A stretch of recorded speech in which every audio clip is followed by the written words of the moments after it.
si taky měla napsat víc. Teď to máš do školy špinavý zítra. Jo. No. No já vyzkouším tu hru.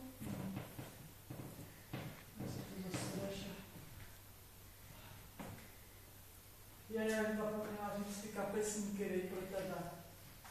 No.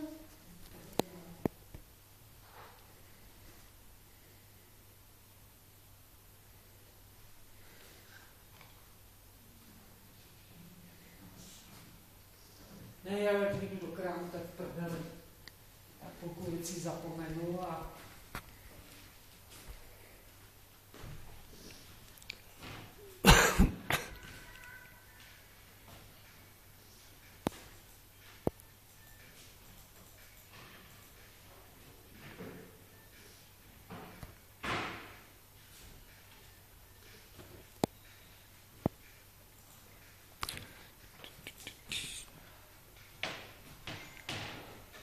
Ten úkol, co si Danuš měla na první řadě napsat, tak to máš za sebou.